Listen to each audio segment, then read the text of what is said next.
Ya, Assalamualaikum warahmatullahi wabarakatuh dan selamat datang semua. Bersambung balik.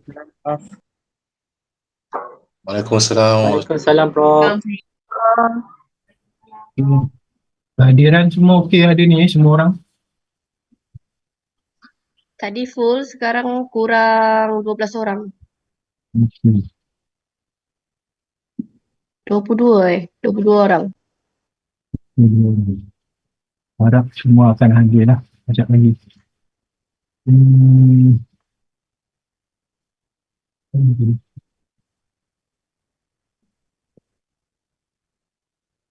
Kita di sini. Kita nak start mana.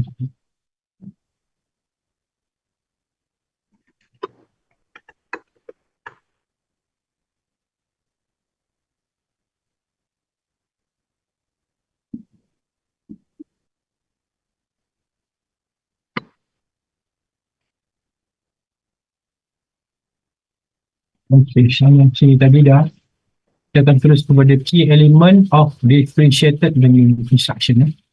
Jadi, itu elemen utama dalam pembelajaran terbeza ni ataupun pengajaran terbeza ni. Yang pertamanya kita kena tahu, nampak Yang pertama, Nampak. yang pertamanya kita kena tahu bahawa student ni, pelajar kita berbeza sebagai pelajar dalam dari aspek latar belakang mereka. Pengalaman latar belakang, budaya, bahasa, gender, keyakinan, interest, minat, readiness student, kesediaan untuk belajar, mode of learning, cara belajar, speed of learning, kepatasan belajar, support system for learning, sistem support mereka lah untuk belajar, self-awareness of as a learner, kesedaran diri dia mereka sebagai belajar, confident as learner, keyakinan mereka sebagai seorang pelajar, independence as a learner, kebebasan diri mereka lah untuk belajar, and a host of other ways, dan banyak lagi benda-benda lah. Jadi basically secara asasnya kita kena faham bahawa budak kita ni berbeza-beza yang saya sebut tadi lah, pengalaman, budaya, bahasa dan sebagainya. So differences profoundly impact.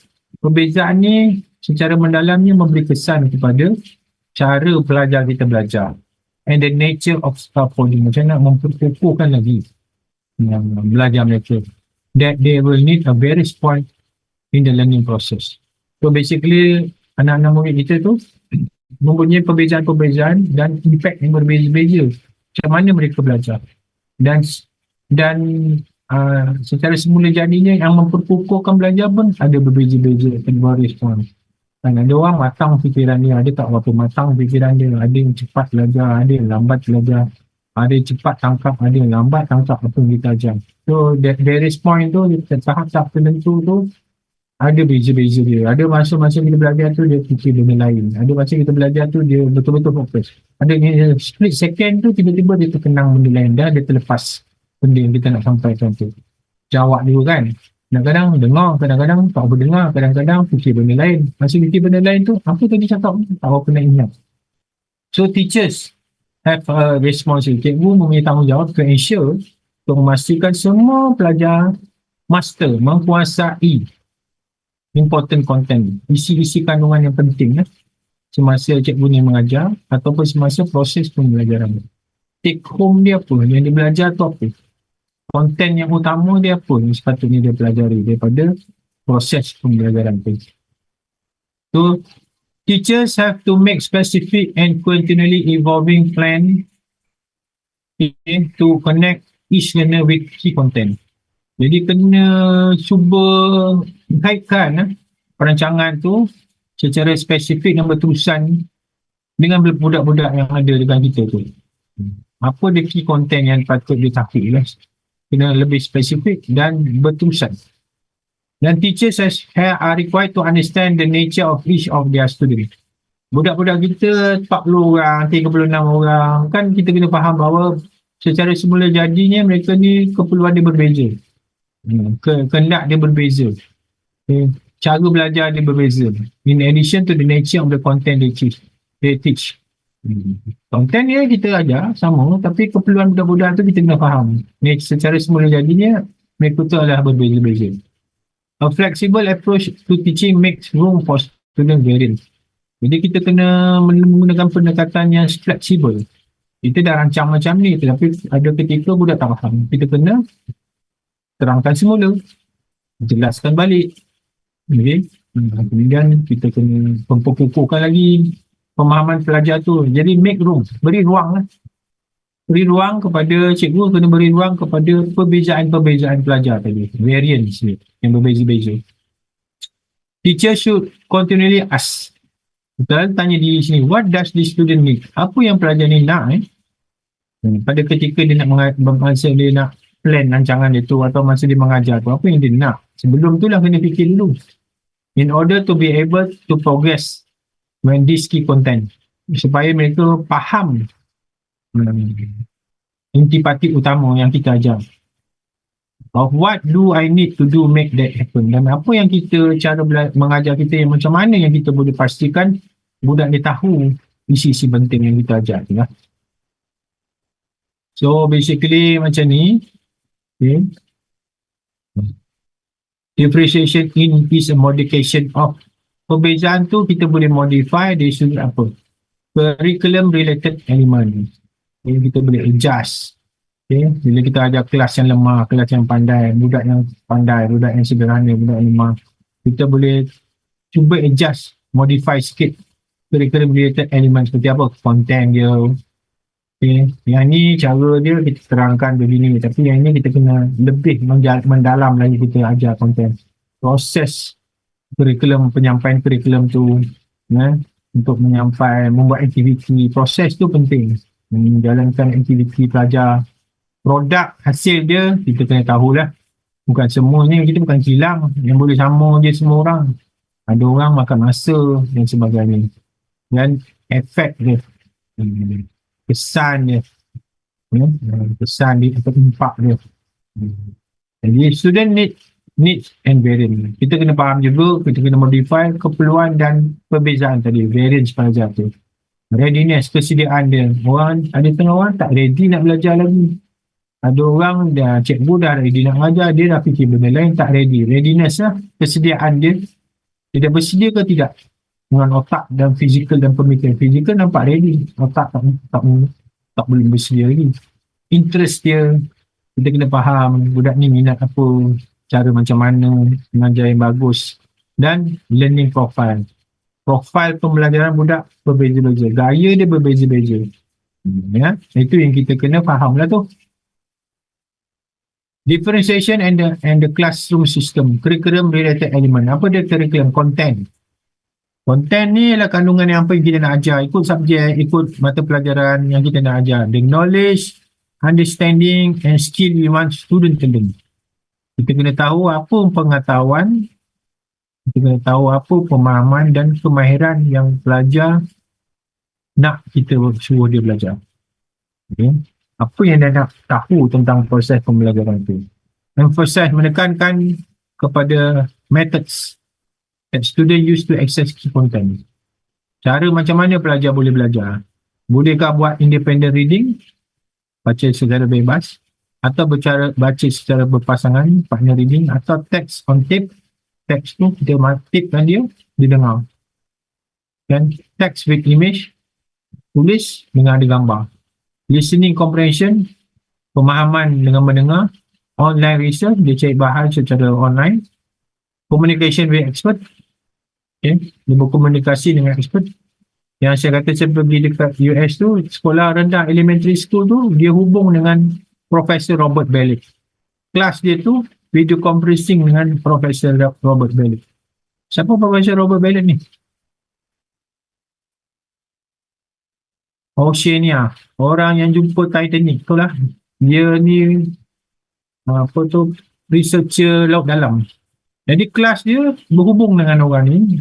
Jadi budak-budak dia dapat untung tak? Bila dia masuk submarine, masuk di dasar laut tu, dia buat video conversation, dia masuk sampai dalam, dia belajar tekanan, dia belajar apa yang ada dalam laut dalam tu. Jadi nampak tak dia communication dengan expert lah. UKM pun ada buat, profesor dengan sekolah. Pergilah profesor ke sekolah. Tapi kena bawa lah dia punya bahan-bahan dan sebagainya tu. Kalau kita nak tunggu budak ni datang ke UKM mungkin ada yang datang, ada yang tak datang melawat kan. Kalau dia datang melawat ni orang luar negara, orang Indonesia. Tapi sebenarnya kita boleh gunakan expertnya untuk membantu pemahaman group demonstration ke, small group instruction ke, rather than change the content itself. Daripada kita nak ubah content tu dan curriculum dah tetap. Cara je lah macam mana kita boleh gunakan. So dia baca, so dia dengar, so dia buat online research atau dia communicate dengan pakar dan sebagainya. So yang keduanya ialah proses. How student come to understand or make sense of the content. Proses pembelajaran tu. Memastikan apa yang kita ajar tu make sense, memberi makna lah. Jadi mestilah real learning, pembelajaran sebenar. Of the sort that enable student to retain. Pembelajaran sebenar ialah apa? Dia boleh retain, boleh kekal dalam pemikiran, boleh apply, mengaplikasi knowledge tadi, boleh transfer lagi content tu. Bila kita bagi content, dia boleh ingat, dia boleh apply kan, mengaplikasikan dan boleh transfer, ubah kepada situasi-situasi lain. Has to happen in student. Okay? Pentingnya pada pelajar bukan cikgu tu. Tadi kata pembelajaran tu penting. Jadi budak tu bila kita ajar, dia boleh retain, dia boleh ingat. Boleh ingat, dia boleh gunakan dan dia boleh tukarkan ke bentuk strategi lain. Jadi bila dia menghadapi masalah atau dia jawab-jawab soalan dan sebagainya peperiksaan, dia boleh gunakan knowledge yang kita ajar tu. Produk. How student demonstrate. Belajar ialah produk kita lah. Walaupun kita kata manusia ni tak ada yang perfect. Tapi basically, bila kita dah ajar dia tu, itulah hasil yang daripada pembelajaran kita, produk kita. What they have come to know. Apa yang mereka tahu selepas kita ajar. Apa yang mereka faham, understand. And are able to do after an extended period of learning. Boleh tak mereka buat sesuatu benda yang kita suruh dia buat dah lepas tempoh masa pembelajaran tu. It is a risk accumulating assessment that call on student to apply and extend what they know. Jadi adalah satu yang pentafsiran tu kena kaya lah. Yang mana pelajar tu boleh apply dan boleh menyambung, menghubung jalinkan dengan apa yang dipelajari over a period of time pada masa yang lama. Affect how student affection dan perasaan, how student emotion, perasaan dia, feeling, impact dia learning. Rasa seronok tak dia belajar, rasa suka tak belajar. Jadi emotion and feeling originate in the brain based on the past experience and reaction to the current experience. Jadi kalau dulu-dulu dia rasa seronok belajar satu-satu subjek, jadi emosi ni ada kaitan dengan benda-benda lepas. Dan benda ni ada kaitan dengan sekarang ni, current experience. Okay, kalau cikgu tu terlalu menekan, terlalu rigid, terlalu orang kata paksa dan sebagainya, dia jadi feeling tu tak happy, dia tak naturally suka pada benda tu. Okay, they impact our motivation to learn. Kalau tak seronok nak belajar, akan mengganggu lah, memberi kesan kepada motivasi untuk belajar. Kalau kamu mengganggu, kalau terpaksa, tertekan, the ability to work with others. Upaya untuk bekerjasama dengan pelajar lain and self-concept nasional. Konsep pendiri pelajar tu. Kalau tertekan dan terpaksa dan sebagainya, keadaan yang tak menyelamatkan, dia akan mempengaruhi konsep pendiri pelajar. Okay, differentiation in the classroom system. Student needs and variant. Dalam bilik belajar, pertamanya kesediaan. Itu sebab ada permulaan pengajaran, ada bahan bantu mengajar supaya dapat tarik minat dan fokus pelajar tu. A student current proximity to specific knowledge understanding skill. Student ni dia ada dia punya keinginan dia terhadap sesuatu mata pelajaran, pemahaman dan skill. Jadi it is a synonym for ability and the two terms should be not be used intentionally. Ability, student current specific knowledge tu dia ada dua term yang boleh bertukar ganti lah. Sebab dia ada mementingkan kesediaan. Readiness suggests a temporary condition that should change regularly as a result of high quality teaching. Jadi bila kita mengajar dengan baik, kita memulakan pengajaran dengan bagus, pelajar dah bersedia untuk belajar dengan kita. Bersedia means segala tumpuan dia dengan kita. Bersedia means dia dah mula masuk gear 1, 2, 3, 4 dengan kita. Kalau dia belum bersedia, fokus dia lagi lah ke lain. Yang keduanya dari interest, minat. That which engage their attention. Minat ni akan melibatkan penumpuan, attention, curiosity, nak ingin tahu, and involvement of the student. Kalau minat dia tinggi, dia tertumpu kepada apa yang cikgu ajar. Minat dia tinggi, dia nak tahu lagi apa lepas ni dia nak ajar. Minat dia tinggi, dia terlibat dengan proses pembelajaran tu. So, student interest is tied directly to student motivation. Jadi, minat dia terikat dengan motivasi untuk belajar. Kan? Kalau dia mempunyai motivasi tinggi untuk belajar, dia akan datang minat tu. Sebab dia nak belajar, motivate untuk belajar, dan tentu minat dia akan meningkat. Bila minat dia meningkat, attention, tumpuan dia pada subjek tu akan lebih tinggi lagi. Curiosity untuk tahu tu lebih tinggi lagi. So, when student interest is engaged, bila minat pelajar tu terlibat, motivation to learn is heightened. Bila minat tu meningkat, terlibat sekali, motivasi untuk belajar akan meningkat dan learning it enhance. Jadi proses pembelajaran akan meningkat. Jadi kesediaan, minat, kita kena ada benda ni supaya budak tu betul-betul boleh tumpu dan bersedia dan mempunyai minat yang tinggi. Kalau minat yang tinggi, masa proses pembelajaran tu akan menjadi lebih baik lah, mudah untuk budak tu belajar. So yang seterusnya learning profile. Learning profile ni apa dia? A preference for taking in, exploring and expressing content depending on learning style. Profile pembelajaran kita. Budak ni ada satu file, dalam dia profile dia, latar belakang dia dan dia punya prestasi. Jadi daripada situ kita boleh rekodkan learning style dia. Okay? Learning style, gaya pembelajaran ni berbeza-beza. A preferred contextual approach to learning. Learning style dia, gaya pembelajaran. Learning style include working alone. Budak ni suka belajar sendiri ke? Atau learning style budak ni dia perlu partner ke? Kawan ke? Atau budak ni learning style dia kena belajar di tempat yang sunyi ke? Senyap ke? Atau budak ni bila belajar kena ada muzik ke? Sekarang semua ada muzik kan kat telinga berbunyi kan? Ada tu nak kena bilik terang ke? Atau ada tu bilik gelap ke? Bilik gelap. Belajar dalam keadaan gelap pun boleh fokus. While sitting still or moving around, while sitting still, adakah dia belajar tu dia duduk je? Adakah belajar dia seorang belajar tu berjalan dia kerja ni? Sambil jalan, sambil dia bergerak, dia belajar. Sambil naik basikal, dia belajar. Tak tahu lah tu mulai accident tu. Naik bas, belajar. Pergi masjid, belajar. Dia nak kena ada orang. Itu learning style yang berbeza-beza kan? Itu dah rujukan dia. Kemudian yang keduanya learning profile, mungkin juga kita kena tahu intelligent preference, kecenderungan kecerdikan dia apa. Okay? A hardwired or neurological shape of preference for learning or thinking. Adakah orang tu perlu belajar kuat-kuat, okay? Atau ada orang tu dia menggunakan pemikiran otak dia neurological logik, dia boleh terima, dia boleh belajar. For example, minta je, ini kita dah belajar macam multiple intelligence kan.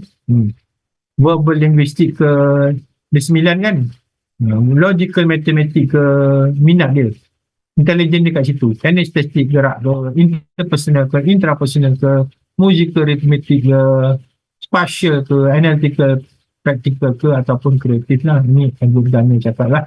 Jadi masing-masing ada preference dia, kecenderungan kecerdikan dia kat mana. Ada orang suka math, ada orang suka mengira, ada yang suka menghafal, macam-macam. Yang ketiga ialah gender, approach to learning. Orang perempuan dengan orang lelaki ni kadang-kadang ada minat dia berbeza kan, kadang-kadang ni. Budak-budak perempuan dan budak lelaki ni. Approach to learning may be shaped genetically or socially for male versus female. Budak lelaki tak suka menghafal, contohlah. Ada juga budak lelaki yang suka hafal. Perempuan suka menghafal. Ataupun perempuan suka kiraan, budak lelaki tak suka kiraan. Macam itulah. Ada kaitannya dengan jantina ni lah. Budak lelaki suka vocational technical, gerak tangan kan. Tapi ada juga beberapa perempuan yang suka vocational technical. Jadi gender pun memainkan peranan lah. Dulu sekarang ni, tengok ni kelas ni kan, berapa ramai perempuan. Kalau saya mengajar dulu tahun 92 kat sekolah sampai 88, 89 sampai 98, cikgu lelaki sikit. Jadi cikgu lelaki sekolah tu ada 7-8 orang je. Lain semua cikgu perempuan. Jadi cikgu lelaki ni banyak lah kita buat lah. Train orang ni, train orang tu dan sebagainya. Train subjek ni, train lah buat ni, buat tu. Balik lambat selalu. Banyak kerja. Culture, budaya, approach to learning that may be strongly shaped by context in which individual live. Jadi budaya kat rumah mempengaruhi cara kita belajar. Kat rumah ada budaya baca, budaya berdiskusi, memberi pandangan, mak ayah dia, tanya anak-anak dia, budaya tu wujud. Jadi ada unik-unik budaya, anak dia suka baca buku, anak dia suka mendengar muzik, main piano, anak dia suka mengaji, mak ayah dia hari-hari mengaji, anak dia pun mengaji lah, menghafal ayat dan sebagainya. Itu semua budaya lah. Kat sekolah pun kadang ada budaya membaca. Sini ada duduk membaca, sini ada ruang membaca dan sebagainya lah. So budaya ni kadang-kadang membawa kesan juga kepada perbezaan tadi. Example of differentiation based on student needs. Okay. Kalau content, readiness dia material at varied readability level. Kalau kita nak ada konten, kandungan, intipati pelajaran, dari sudut readiness dia kena berbeza-beza bahan. Sebab budak dia berbeza-beza kan. Kemudian kalau spelling, assigned by proficiency. Pada kecekapan dia mengeja tu kan. Level-level apa tu. Alternate presentation method. Kalau nak konten, kita kena tukar-tukar cara kita menyampaikan, kaedah kita menyampaikan pengajaran kita. Beza-bezanya benda yang sama, yang boring juga. Targeted small group instruction. Dia target kepada kumpulan-kumpulan kecil. Front loading vocab. Kita tunjukkan vocab tu, tulis vocab tu awal-awal lagi supaya dia faham. Highlight text. Dia baca-baca dia highlightkan. Bekas edaran tu dia highlightkan. Itu readiness lah. Kalau content dia sudut interest macam mana? Range of materials that apply key ideas and skill. Ada bahan-bahan yang menjelaskan idea-idea utama atau kemahiran-kemahiran utama dalam real world situation, keadaan sebenar dunia dan kehidupan. Interest juga boleh melibat dari sudut content, teacher presentation design to link with student interest. Cikgu punya pengajaran, cikgu punya nota, cikgu punya slide presentation tu ada design, direkam bentuk sesuai dengan minat pelajar. Masuk kalau muzik, kalau budak suka muzik. Masuk kalau gambar-gambar yang menarik, gambar whatever lah yang budak-budak suka, interest budak. Kalau learning profile, content dari sudut content, varied teaching modes. Ada berbagai mode pengajaran. Melibatkan verbal, cakap, visual, lukis, gambar, rhythmic, muzik lah, dan praktikal buat kena hands-on. Kena ada video, audio notes for student to learn better dengan repeated listening. Ada benda yang boleh dengar, boleh tape, video tape tu, ada CD ke, kemudian dia boleh dengar balik.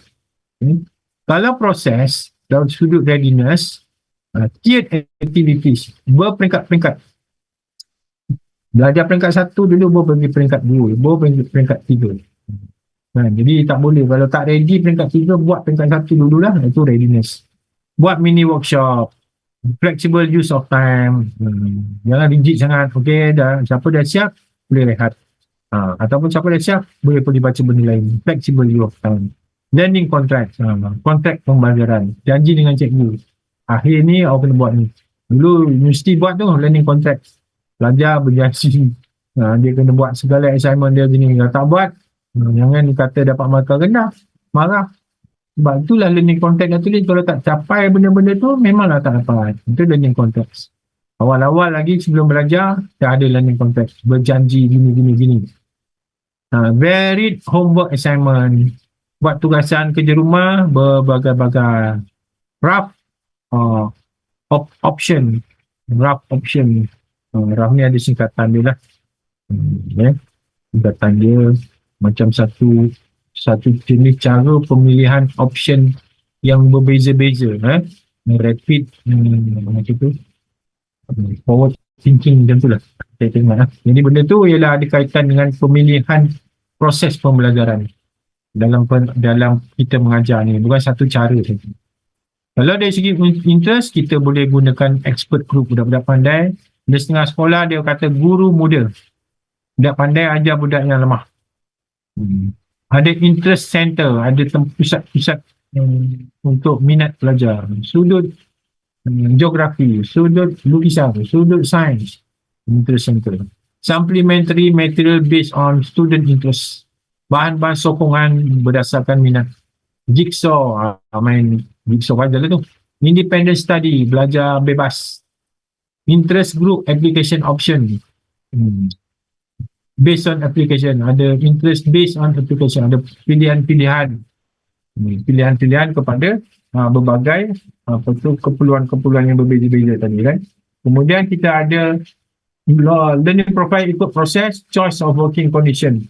Maknanya kalau dia belajar, working condition dia sesuai untuk alone, dia pun belajarlah secara sendiri. Okay. Jadi benda-benda tu ialah ada kaitan dengan apa kata work learning profile dia, minat dia lah, task. Kalau kita belajar secara maya, kita belajarlah secara virtual reality. Okay. Jadi kita ni ada dia punya reinforcement dia lah, macam mana nak memperkukuhkan option yang boleh memperkukuhkan apa tu, blog dan sebagainya. Contohnya produk. Kalau produk readiness, hasilan pelajar tu kit produk. Budak tu ada dia punya range proses pembelajarannya. Dan seterusnya lah, legal setting, varied research dan sebagainya. Dan interest, use of student interest, learning profile, compact instruction, varied format of expressing key content. Ada berbagai cara untuk mengajar. Ini kandungan varied working arrangement, cara belajar yang kita susun tu berbagai, mode pun varied dan sebagainya. So a teacher is an effectively differentiated classroom seek to develop increasing insight into student readiness level, interest and learning profile. Kita kena ambil tiga benda tu: kesediaan, minat dan profil pembelajaran, in order to develop instruction that maximize each student opportunity. Supaya dapat memastikan semua pelajar itu bukan kita blanketkan dengan selimut yang sama lah.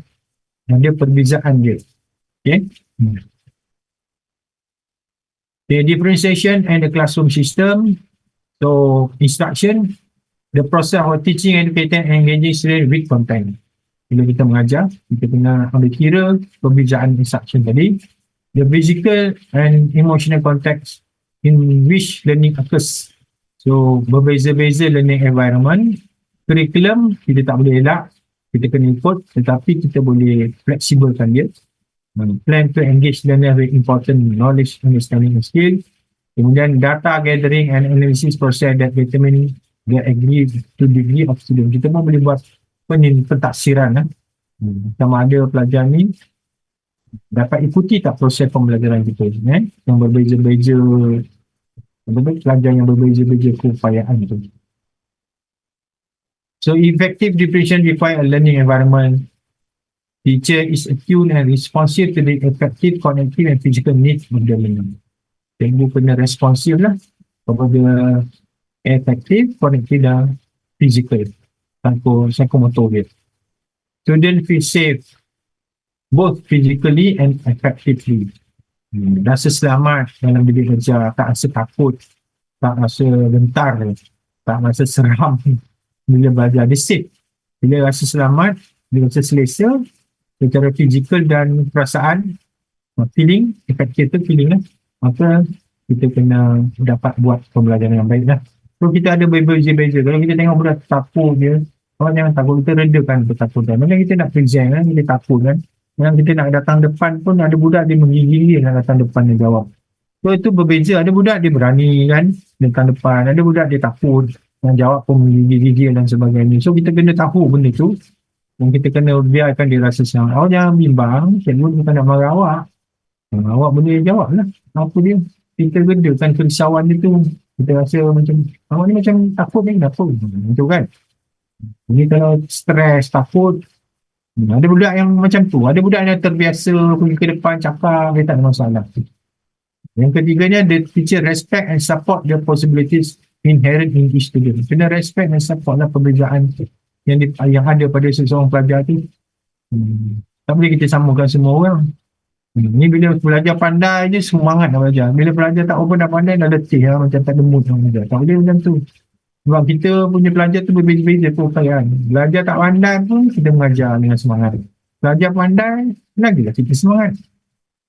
Individual differences are accepted as natural and positive. Itu natural. Semula jadinya manusia ni adalah individu yang berbeza-beza kebolehan dan keupayaan.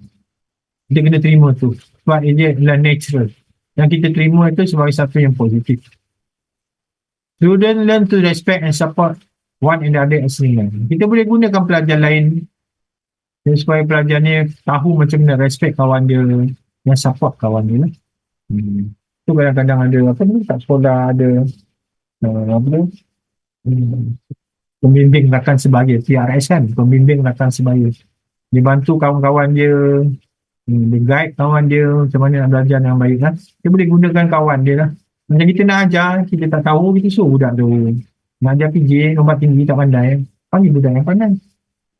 Supaya dia boleh belajar, oh kalau kawan saya buat, takkan dia tak boleh buat kan. Budak belajar kan macam tu. The teacher and student share the decision making process. Bila nak buat keputusan penting, about daily routine dan classroom operation, kita boleh bincang dengan pelajar kita. Buat keputusan. Okay, siapa nak padam papan hitam? Siapa nak buat ni? Siapa nak buat ni? Siapa nak buat kelas parti? Siapa nak pilih ni? Kita boleh bincang. Hard work is an expectation. Kerja kuat perlu lah. Betul sangat kerja kuat ni, kerja smart. Smart pun penting ni. Okay. Ini tak apalah Samakan masa tu lah. Jadi saya harap awak faham lah tu. Apa maksud differentiation ni kan? Jadi bukan yang kita mengajar benda yang sama pada pelajar pun yang berbeza-beza ni. Konten sama. Tetapi cara dia tak sama kan?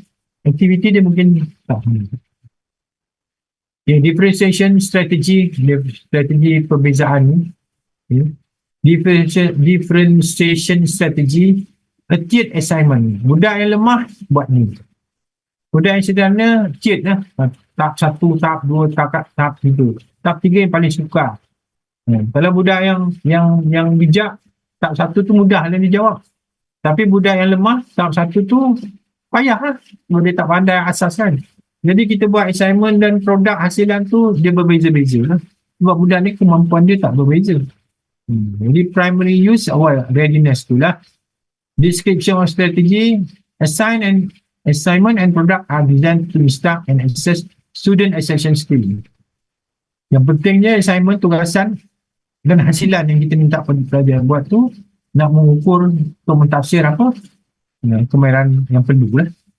That are provided in different level of complexity, abstractness and openness.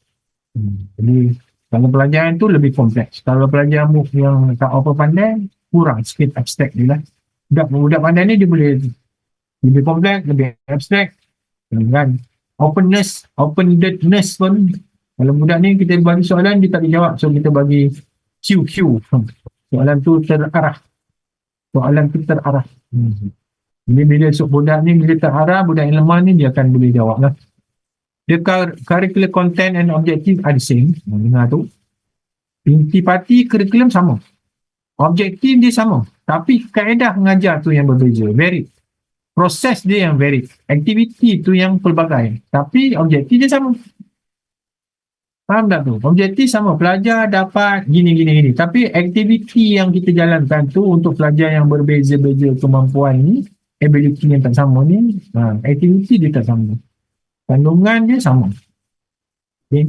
For example, student with moderate understanding, budak yang sederhana, about a topic are asked to write an article. Budak yang sederhana kita suruh dia tulis satu artikel. Student with more advanced understanding are asked to prepare a debate. Benda sama, cara tak sama. Faham tu? Budak pandai dia boleh berdebat, tajuk sama. Tapi budak yang sederhana kita suruh dia tulis. Jadi objektif dia sama tak? Sama kan? Sama doktor. Dia punya konten, intipati kandungan mengajar dia sama kan? Sama doktor. Okay? Macam tu lah maksud saya. Jadi dia mencabar lagi lah. Kalau budak yang pandai ni dia lebih mencabar. Things to consider, benda yang perlu kita fikirkan. Focus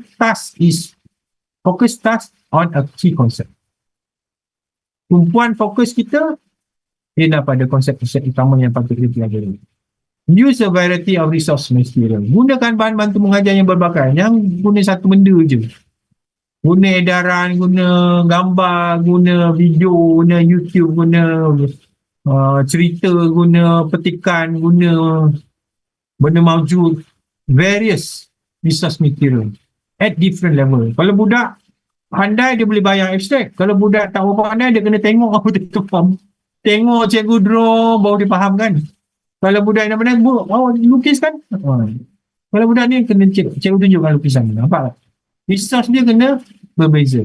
Sebab dia ada kaitan dengan different level of complexity. Budak pandai, dia boleh lebih kompleks, dia faham. Budak tak pandai, yang mudah pun dia tak boleh faham kan. Sebab dia ada kaitan dengan learning modalities kita. Adjust task by complexity. Kalau dalam kelas ada budak cerdik, ada sederhana, budak lemah, ataupun dalam kelas ada budak cerdik dengan budak sederhana je, task dia mungkin kompleks dia tak berbeza-beza lah. Bukan tak berbeza-beza, memang berbeza-beza. Kalau kita dapat kelas pandai je semua, memang ada streaming, kita dah tahu dah kelas ni memang dia letak budak pandai je. Bolehlah kita letak yang tinggi-tinggi, task kompleks dia kan, abstract dia tinggi, number step banyak, independent belajar pun boleh, budak pandai lah. Tapi kalau kita tahu kelas ni memang campuran budak pandai dengan budak yang sederhana, itu kita kena tak boleh lah kita bagi terlalu kompleks sangat. Itu kita kena fikir. Compact, mampatkan strategi pembelajaran tu. Kalau dari sudut readiness dia, perlu ada kesediaan lah.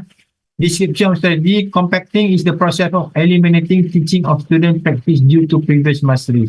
Jadi kita ngajar tu mampat macam tu, compact kita belajar tu. Kita buang benda-benda yang tak betul due to mastery learning objective yang sebelum, previous mastery learning. Compacting involve 3 steps. Assess, taksir, student determine level of knowledge. Kita dah kena taksir dulu level apa kita nak bagi on the material to be studied, and determine what he or she need to master. Jadi kita eliminate yang sebelum-sebelum pun ni, kita kena accept, tafsir dulu. Macam entry exam lah, entry test kan. Kita tengok dulu level apa, take off value. Kalau kat sekolah take off value, level mana kita nak ajar budak ni. Kita tafsir dululah. Supaya kita boleh tentukan berapa benda bahan kita nak bagi. Berapa benda. Kalau kita ni orang baru macam mana? Kita tanya cikgu lama lah kan, cikgu. Pelajar ni macam mana cikgu? Kan level dia. Kelas ni memang budak-budak pejap-pejap kan. Awak kena, bersedia dengan bahan-bahan yang sebegini. Kita SM melalui kita tanya cikgu kan. Ataupun kalau kita tak tahu level dia, kita buat satu pop quiz kan. Bila pop quiz tu, kita dapat tengok daripada kuasa, budak ni tak faham konsep. Jadi kita kena level bawah, kita ajar. Yang keduanya, create plan. Perancangan mengajar for what the student need to know. And excuse the student from study what she already knows. Kalau dia dah tahu, ini individual learning nama dia, differentiated learning. Kalau budak tu dah tahu, dia boleh bawa kerja lain. Awak ni, 5 orang ni, awak dah tahu kan cikgu nak ajar apa kan? Dah faham kan? Awak tolong baca ni. Pergi kat komputer ni, tolong cari bahan ni. Boleh bagi excuse tak? Budak lain dengar saya cakap sini. Kan? Jadi boleh cara tu. Dia ada station. Station 1 budak pandai, dia kena cek bahan ni. Station 2 budak pertengahan, budak sederhana, dia buat ni. Okay? Itulah kita create plan tu. Jadi boleh tak rancangan mengajar kita pecah dalam aktiviti ni untuk pelajar pandai. Ini aktiviti dia. Cari bahan daripada laman web ataupun daripada internet tentang perkara-perkara ni. Budak satu grup yang kedua diminta untuk berbincang sama-sama dia, kan, untuk melukis secara pertengahan. Boleh tak kita buat macam tu? Budak yang lemah baca dulu unit 1, unit 2, kemudian jawab soalan. Boleh tak kita buat macam tu? Boleh doktor. Maknanya kita tahu bahawa keupayaan itu belajar. So, create dah plan perancangan yang cater budak yang berbeza-beza. Tengok, ingat tak tugasan 1? Apa situasi dia? Tugasan 1 apa situasi dia? Anda merupakan guru baru. Anda ditugaskan mengajar pada bilangan pelajar yang besar. Tahap pengetahuan berbeza-beza. Dengar tu. Pada pengetahuan awal anda, pelajar ini mempunyai tahap pengetahuan dan kemahiran yang berbeza-beza. Differentiated learning tak perlu masukkan. Memang kena masukkan, Doktor. Sebab tahap penguasaan dia berbeza-beza. Dan ada segelintir pelajar tak ada motivasi. Not all lah. Segelintir pelajar. So jadi maknanya awak kena tak guna pendekatan terbeza ni? Memang kena guna, Doktor. Dah bagikan senario dia, so gunakanlah. Sepatutnya bagaimana? For example, contoh. A third grade class is learning to identify the part of fraction. Geseran. Third grade. Ingatan 3, darjah 3. Dia kena belajar untuk kenal pasti fraction. So, geseran. So, diagnostic indicated, bila kita buat ujian diagnostik, tengok entry level budak, menunjukkan bahawa 2 student already knows the part of fraction. 2 orang budak tahu dah apa maksud geseran ni, apa dia. So, these student are excused. So, budak yang 2 orang yang pandai dah tahu ni, dia dibenarkan, di-excuse from completing the identifying activities. Dia dah dibenarkan untuk tak payah buat lah aktiviti yang cikgu tu. And are taught to add and subtract fraction. Dia buat lagi level tinggi lagi. Macam mana nak tambah dan kurangkan geseran. Faham tak? Jadi 2 orang tadi kalau ngajar macam budak yang sederhana, budak lemah, dia bosan nanti kan, sebab dia dah tahu. Jadi kita boleh gunakan pendekatan terbeza. Jadi apa yang membezakan tu aktiviti dia tu. Topik sama fraction, geseran kan. Tapi aktiviti dia dia lagi advance. Ni dalam pembelajaran kita kenalah kenal pasti. Dalam situasi tugasan 1 tu dah bagi tahu dah. Itu awak kena justify lah tu, kenapa awak buat aktiviti begini ni, apa awak buat aktiviti ni, dalam mana justifikasi tu kan. Awak kena buat justifikasi. Kenapa kaedah ni guna, aktiviti ni guna, kehendak tugasan 1. So things to consider. Thoroughly pre-assess the learner knowledge. Awak kena tahu student awak punya knowledge. Kalau tidak pun buku rekod cikgu yang awak ambil alih tu, awak tengok pencapaian dia masing-masing. Ada yang score, ada yang pertengahan, result dia, ada yang fail, merah je kan. Maknanya dekat kelas awak tu ada 3 kelompok pelajar. Dan apa lagi patut kita consider? Explain the process and its benefit to the student.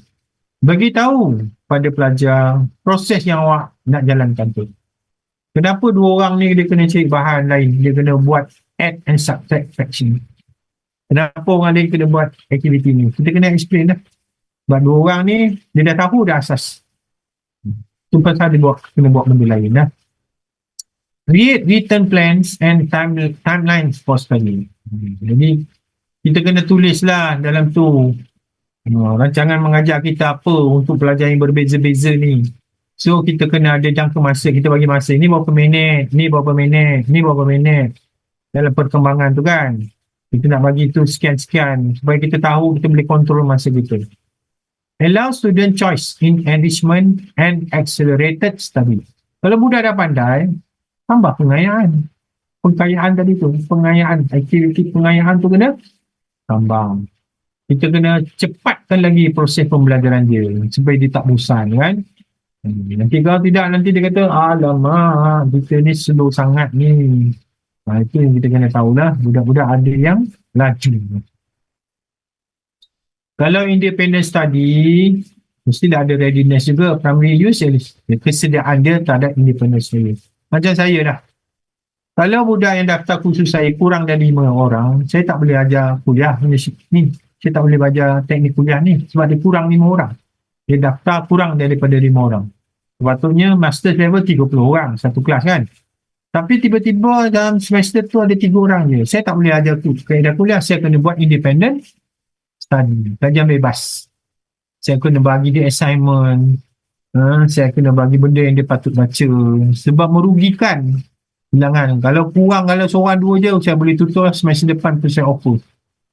Saya offer lah kan. Sebab dari segi time dia tu, masa nak ngajar sama. Tapi sebab dia 2 orang, kan. Jadi saya boleh buat cara independent study. The student and teacher identify the topic. Saya jumpa dengan budak tu, saya kena pasti apa topik yang patut dia buat. Katakanlah saya nak ajar kelas perancangan pendidikan master level. So kalau ramai-ramai, saya kena ajar step by step sekarang ni lah. Tajuk ni. Tapi kalau seorang, 2 orang, 3 orang dia daftar, dia nak cukupkan kredit untuk lulus, untuk graduate kan.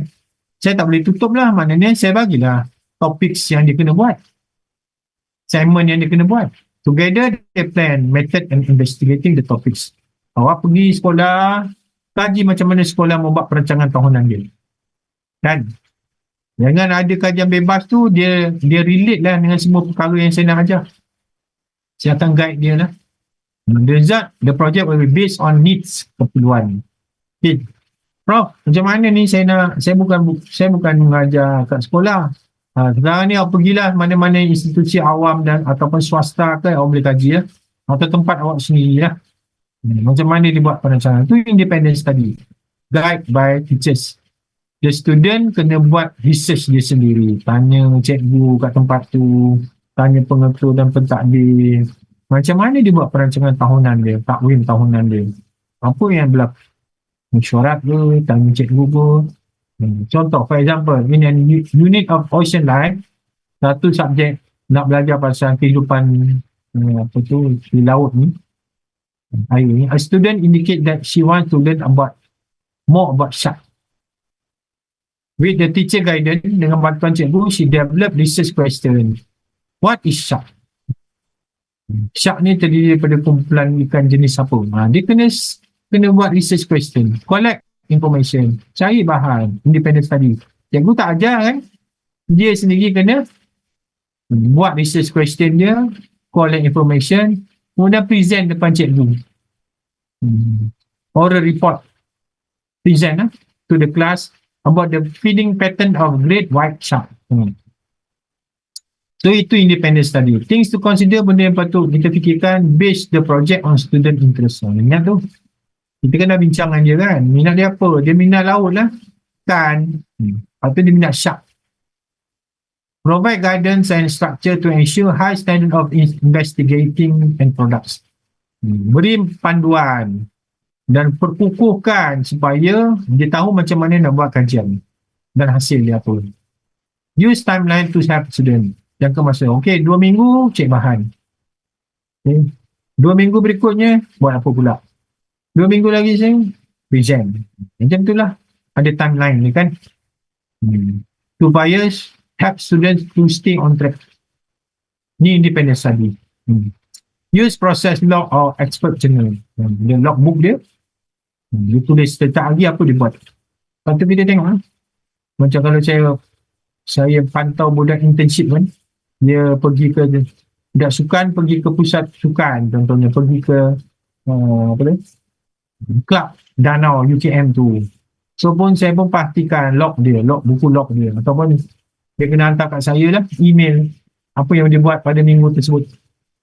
Okay. Kemudian dia ada journal dia, apa ditulis dan sebagainya. So saya pastikan macam tu lah. So saya akan guide dia, awak kurang ni lah. Awak kurang melibatkan diri dengan management part of this organisation lah. So awak tolong terlibat lah. Atau bagi apa tu, secara sukarelanya pergi meeting lah, dengar meeting macam mana orang buat decision. Tu benda yang patut kita fikirkan. Kalau interest center, interest group, ada pusat-pusat minat ataupun ada grup-grup interest yang sama lah. Jadi primary use ialah minat dan juga kesediaan. Interest center, pusat-pusat minat yang sama usually use with younger student lah. The interest group usually use the older learner. Dan kita belajar dengan orang yang mahir, kita letakkan dia dalam grup tu supaya dia boleh guide student lain. Dan they allow students to choose a topic that can be motivating to students. Pilih topik-topik yang menarik. If they are used as enrichment, they can allow to study the topic beyond the general curriculum. Jadi bukan setakat ikut curriculum dia belajar lebih. Kadang-kadang ada hari kerjaya, betul tak? Dia panggil orang yang pakar, yang boleh bantu guide budak. For example, in a unit about the civil war, perang saudara. Okay. Student can choose to work in group on a 1/4 topic. Free labor versus slave labor. Ini kat Amerika. Biography of Robert E. Lee. Woman role in reconstruction dan sebagainya. So, things to consider, benda yang kena fikirkan, incorporate student interest, encourage student to have create tasks and define products. Adjust for student readiness dan seterusnya. Kalau flexible grouping, ni ada interest and readiness learning profile. Jadi kalau group-group yang flexible ni, student work as part of many different groups. Sekejap dia kumpulan ni, subjek lain dia kumpulan lain pula. Depending on the task. Ataupun dalam subjek yang sama kita ubah-ubah ahli-ahli dalam kumpulan tu. Okay, sometimes student are placed in group based on readiness, kesediaan. Sometimes based on interest. Budak yang minat haiwan, duduk satu group. Buat assignment yang berkaitan. Okay. Things to consider, ensure that all students have the opportunity to work with other students. Pastikan semua orang bekerja dalam kumpulan tersebut. Who are similar or dissimilar them in term of interest. Mungkin berbeza dari sudut kesediaan dan minat. Jadi kita bagi peluang untuk dia bekerjasama dengan pelajar yang berbeza-beza tadi. Alternate purpose assignment, purposeful assignment of work with random assignment in student selection. Kadang-kadang buat assignment yang bertujuan, kadang-kadang random je. Boleh pilih. Ensure that student have given a skill and works collaboratively. Provide clear guidance. Bagi panduan yang sendiri arah. Multiple level of question. Kita bagi soalan yang pelbagai level. Jadi ini yang mestilah berkaitan dengan readiness. Kalau kita nak tanya, dia kena tahu dululah. Kemudian kena ada kaitan dengan learning profile. Teacher adjust the type of question and the way it was presented based on what is needed. Kalau budak pandai, soalan dia gini. Kalau budak pertengahan, gini. Kalau budak lemah, soalan dia gini. Jadi berbeza-beza soalan tu. Benda yang sama, tapi cara soalan tu dipersembahkan berbeza-beza jenis tu. This strategy ensure that all students will be accountable for the information. Semuanya bertanggungjawab untuk mencari maklumat dan berfikir. Finally, all the students benefit. For example, teacher prepares a list of question about topic. Cikgu sediakan beberapa soalan berkaitan dengan salah satu topik. During the discussion, dalam perbincangan tu, the teacher ask initial question to specific student. Soalan-soalan asas je kepada pelajar-pelajar lemah ni. Ataupun pelajar-pelajar yang belum bersedia. Tapi apapun soalannya tu, dia ada berbagai-bagai jenis. Multiple question. Yang ni mungkin kena buat dalam bentuk penulisan. Yang ni buat objektif. Ni mungkin dalam bentuk essay. So use wait time before taking student answer. Kena fikir tu, kena bagi masa. Adjust the complexity and exactness. Kesukaran soalan tu kena adjust kepada golongan pelajar yang berbeza-beza. Encourage student to build upon their own answers. Jawab sendiri dan sebagainya. Learning contracts. Ini kita jangan buat lah ni. Kalau mesti kita buat dulu, tapi sekarang tak buat lagi lah. Sebelum dia masuk kelas, kursus atau kursus, dia ada kena sign kontrak. Berjanji dia kena buat assignment ni, kena hadir kuliah. Tak boleh ponteng lebih daripada 3 kali. Kalau lebih dari 3 kali, kita boleh gagalkan dia. Itu learning contracts. Tak mesti boleh buat lah. Tapi kat sekolah dia ada peraturan kan. Kalau berapa kali tak datang, atau ponteng, boleh ada tindakan. Jadi saya pernah enjoy kan. Choice board ni ada kita bagi dalam board tu ada beberapa pilihan-pilihan lah. Choice board are organizer that contain a variety of activities. Dia macam organizer dalam takvim kita. Hari ni buat ni, hari ni buat ni, minggu depan buat apa. Choice board kan. Student can choose on several activities to complete as they learn the skill. Boleh pilih lah cara macam mana. Boleh tak guna pergi pusat sumber? Boleh. Boleh tak cari bahan melalui membaca? Boleh. Ada pilihan-pilihan je. Choicebook can be organized so that students are required to choose option that focus on several different skills. Ada yang membaca, ada yang kena bergerak di pusat semua cek bahan, ada yang kena gunakan internet. For example, student read Romeo and Juliet. Student are given a choicebook that contain a list of possible product for each of the following student time. Visual ke, lepas sudah baca tu, nak cakap ke, ataupun dia dapat bahan tu dengan mendengar ke, atau dia guna static ke dan take time. Yang seterusnya. So, does our national curriculum emphasize on differentiation strategies? Fikir lah. Kurikulum sekolah ni, Malaysia ni, ambil kira tak perbezaan individu? Masa saya belajar dulu, macam tak ada lah seingat saya. Masa dulu. Kan?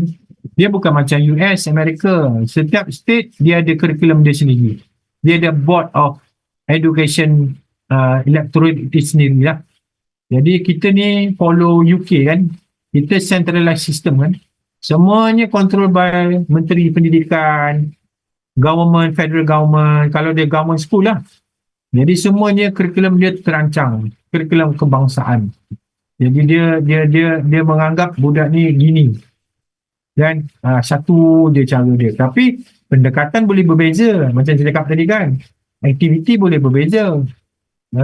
Walaupun kurikulum yang sama, bagusnya kurikulum yang sama, kita pergi satu Malaysia ni, kita belajar benda yang sama. Betul tak?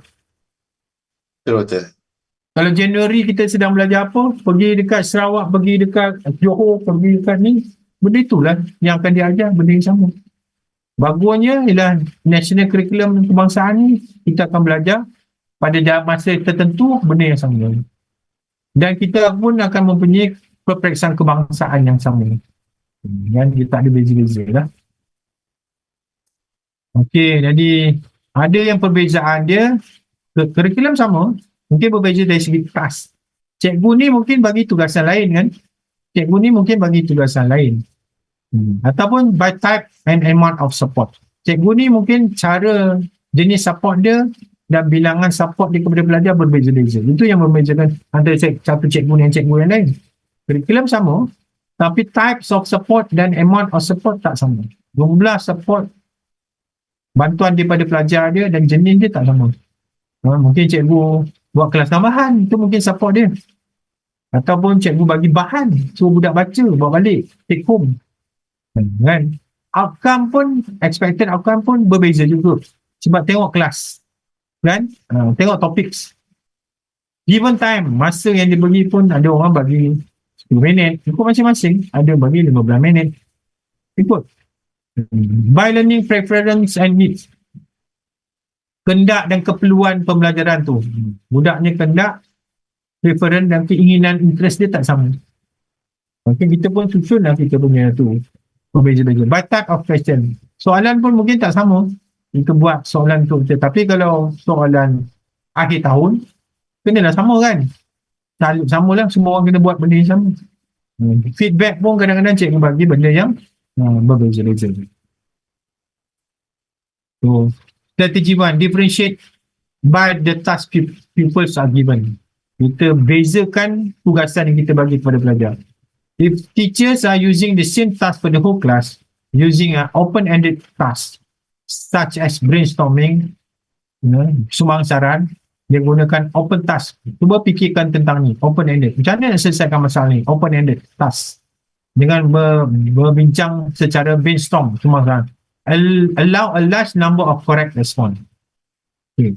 Itu cara kita nak differentiate lah. Boleh macam-macam jawapan kita dapat, betul tak? Sebab open-ended, betul tak? Budak ni kata gini, budak ni kata gini. Brainstorm, tak ada benda yang salah. Open-ended task. Tell me the food words you know. Or what will happen next. Apa yang awak faham tentang the food word yang saya bagi tahu tadi, ataupun apa yang awak ramalkan lepas ni. Allow more proficient people to contribute more unusual words, more complex language, more original ideas. Ini dalam bahasa lah ni. Jadi budak-budak ni dibagi kebebasan. Ada budak dengar, ada budak bagi sikit, ada budak bagi banyak. Sometimes the teachers can also give different tasks to more proficient and less proficient group. Kalau budak yang cekap, beri more task. Budak yang kurang cekap, beri less. Ikut needs and interest. Okay. Differentiate by types and amount of support. Strategy 2. The teacher can support people to understand by use of language with their own. The use of language, ajar bahasa, their own instruction. It begin with B. You read it, it's on the desk. Cikgu pun kata, ada kata meja tu, tolong baca. Mula dengan huruf B, objek B. With gesture, with visual, dengan muka dia, dengan suara dia. Suara mungkin visualnya, yang tunjuknya ada flashcard, tampal kat depan. To help student understand the use of vocab. Right? The written word, tulis benda tu dekat worksheet. Dekat gerak kertas kerja. Kertas kerja tu, buku kerja tu, worksheet lah. To help people with spelling. So different type of amount and support can be given to the less proficient pupils. Budak yang ni kurang kita bagi, depend on keperluan dan extra challenge kalau budak tu cekap lah. For example, you can give more proficient pupil basic verbal instruction without using gesture. Gesture lah, ni bahasa lah ni bila dia bercakap tu lah. Differentiate by outcome expected from their pupils. Dia punya outcome, hasilan dia berbeza-beza. The aim is that every pupil says or write something so that they feel successful. Ada dua pilihan, cakap atau tulis. Compulsory plus optional. Here the teacher set pupils target but allow more response if possible. Maknanya ada benda yang compulsory dia kena jawab, tapi allow respon yang berbagai. Some pupil, setengah pelajar will stop at the minimum target. Dia dah bagi 3, dia tak nak cakap lagi dah. But with more practice, they will soon get the idea of going beyond. Kadang-kadang dia boleh bagi, okay cikgu saya tengok lagi, saya nak bagi lagi 2. Apa yang sepatutnya berlaku dalam kita punya aktiviti tu. Kadang-kadang 3 dah cukup, tapi mungkin dia boleh extra lagi. Yang keduanya, outcome tu boleh dalam bentuk remember and share.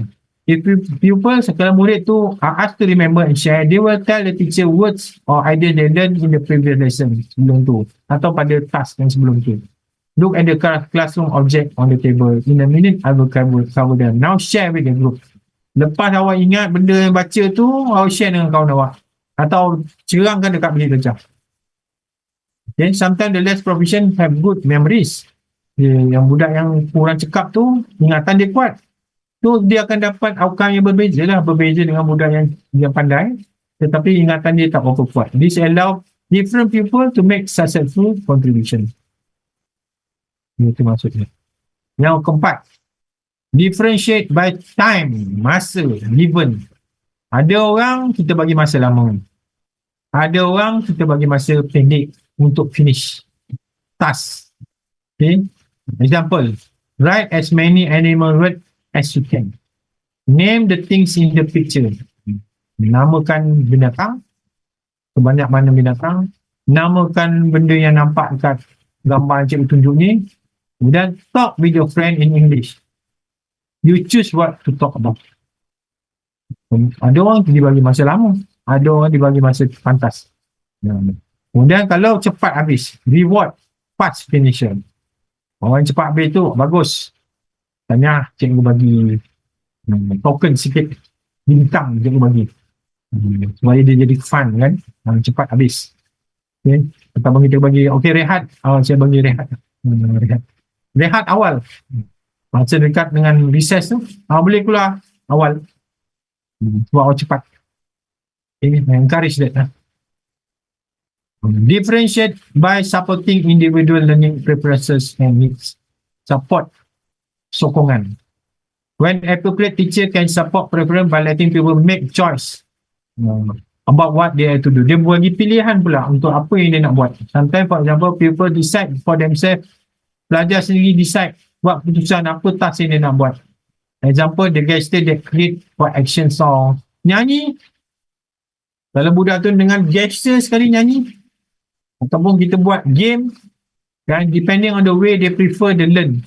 For example, visually, through speaking or listening. Awak tolong ceritakan. Kemudian ada bahan-bahan yang membantu awak untuk cerita. Ini gambar-gambar dia. Kita support dia dengan bahan. Ataupun different pairing and groups. Kalian ubah-ubah pasangan dia. Ubah-ubah kumpulan dia. Supaya budak ni bukan belajar dengan kawan yang sama je. Mungkin dia kawan dengan pelajar yang berbeza-beza. Sometimes ubah dengan orang lain lah. Sometimes budak tu dia malu dengan perempuan dengan sekolah campur kan. Campurkan dengan budak perempuan tu. Susah sangat nak cakap lah. Cakap dengan perempuan tak boleh. Campur dengan budak perempuan. Dia terpaksa lah. Sometimes teacher might want to mix. Mix girl and boys. Kalau sekolah lelaki je, no choice kan. Saya sekolah lelaki je. Perempuan perempuan. Masuk matrik pun lelaki je semua. Kan? Kadang-kadang cikgu pun bila matrik sekolah Alam Shah tu, bila tengok budak perempuan lalu, budak-budak ni kacau-kacau. Cikgu kata sah lah budak-budak ni, tak pernah campur perempuan. Kan? Itu pun berlaku juga. Jadi campur-campur lah. Different type of question bila kita ubah jenis-jenis soalan, possible answer question ask, respon yang berbeza-beza, boleh kita tanya jenis-jenis soalan, open question atau guided question, itu pun boleh.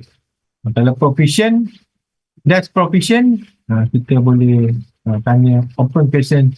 Open question budak-budak yang cakap. Kalau tak berapa cakap, kita guidekan dia lah.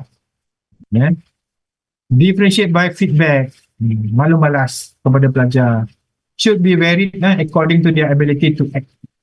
For example, if the people who is less proficient, kurang pandai, kurang cekap dalam writing, start hard, kan? Bagilah feedback sikit, bagus. Awak ada salah 2-3 je, tu dah tahu lemah. Tapi kalau budak tu pandai, 2-3 tu tak boleh lah patut berlaku. Kan? Satu okey lah, misspelling. The people should respond to this feedback. Bila kita cakap tu, dia respond lah. The stronger people, budak-budak yang pandai ni mungkin kurang lah buat kesalahan dan sebagainya. Okay, ini ialah US punya strategi lah. Similarities and different. Ada research dia. Dia kata research student more effectively when teacher diagnose the student skill. Jadi budak ni kalau kita buat ujian diagnostik, kita tengok kekuatan dan kelemahan dia, kemudian kita ajar ikut kekuatan dan kelemahan tu lebih baik lah, kata research. Student learn more effectively when task structure matches the student level. Budak belajar dengan lebih baik kalau dia punya task tu, tugasan tu sesuai dengan level perkembangan dia. Susah pada budak yang pandai. Kurang sikit kesusahan kesukaran pada budak yang sederhana dan tentunya budak lemah lah. In the classroom where individual student work at high success rate, they feel better about themselves. Kadang-kadang kajian menunjukkan bahawa kalau budak tu dia belajar sendiri, dia dapat kejayaan yang ni, dia feel better, dia akan rasa seronok dengan diri dia lah. And the subject they are studying and learn more. Jadi setengah budak dia suka belajar sendiri. Kajian mengatakan kalau dia jenis yang budak belajar sendiri, dia akan rasa seronok dengan cara bila dia dapat mencapai kejayaan. Student in multi-grade classroom. Dalam kelas yang ada cemerlang, yang pandai, yang sederhana dan lemah, where differentiation is both an intent and necessity, di mana pengajaran berbeza ni adalah dibuat secara intention dan perlu. Art performs student in single grade. Ingat tu. Dalam kelas yang ada berbeza keupayaan, di mana differentiation pengajaran berbeza ni kita amalkan, art perform student in single grade classroom on 75%. Sebab tu. Jadi yang sebenarnya kalau kita dapat kelas yang ada cerdik, ada sederhana, pandai, yang sebenarnya itu bagus untuk kita sebenarnya, sebab dia improve budak yang lemah tu dengan campurkan dengan budak yang pandai tu lah. Kan? Bila kita buat group work, dia naik sebagai 75% measure issues. Lebih baik daripada dia belajar sendiri je kan. Sebab bila budak pandai ajar budak lemah, 2 kali dia pandai, 2 kali dia faham. Differentiation to suit student interest. Kajian mengatakan bahawa kalau when an individual interest is tapped, kita kenal pasti, learning is more likely to be rewarding. Menyeronokkan. The student will be more likely to become an autonomous learner. Dia kontrol di belajar dia. Kalau kita ambil kira interest dia. By helping student discover and pursue interest, we can maximize their engagement. Bila kita galakkan belajar berkaitan dengan minat dia, yang sebenarnya kita menambah lagi, meningkat, memaksimumkan lagi penglibatan dia. When students feel a sense of flow with their work, dia tahu kerja-kerja dia, they are more likely to work hard. Dia seronok, dia bekerja keras. The freedom to choose what to work on, question to pursue, topic to study based on the groundwork for creative achievement. Itu gantung pada kreativiti dia lah. Kalau differentiation in student learning profile, kita punya pengajaran berbeza tu bergantung pada profil pelajar. Ingat profil tu gender kan? Tadi. Interest group yang berbeza. Student own neurological pattern such as attention control. Kita buat ikut style dia lah. Style pembelajaran dia lah. Jadi akan jadi research kata apa? Dia ada control pada apa tu attention, kemampuan dia, memory system dia dan sebagainya. Motor system, high order thinking skills. A person kenapa tu? Kalau gender pun sama je pun. Kalau budaya pun sama je pun. Kalau kita suit dengan keinginan jantina yang berbeza-beza tadi, kita akan dapat lebih baik lagi lah pattern dia. Kalau budaya pun sama.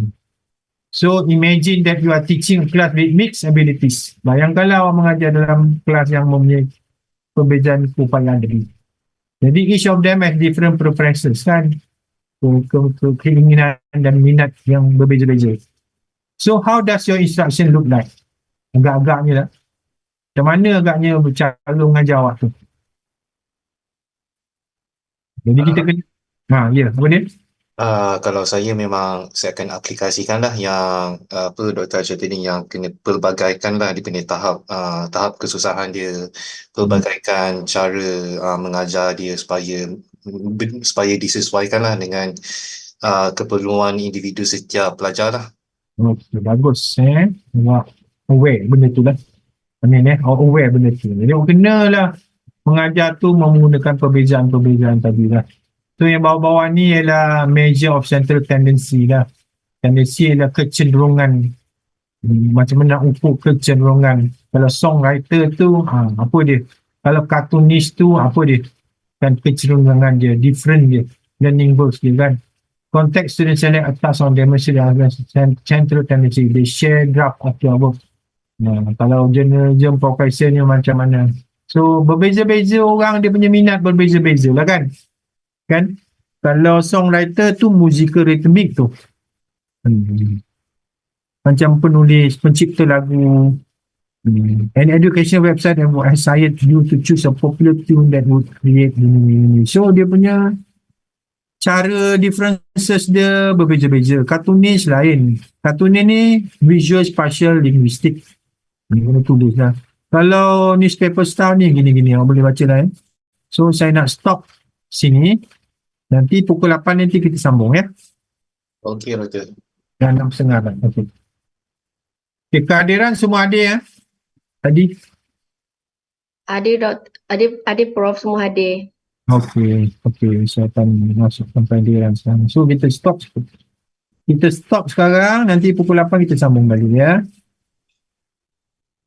Baik Prof, thank you Prof. Thank you. Terima kasih, Doktor.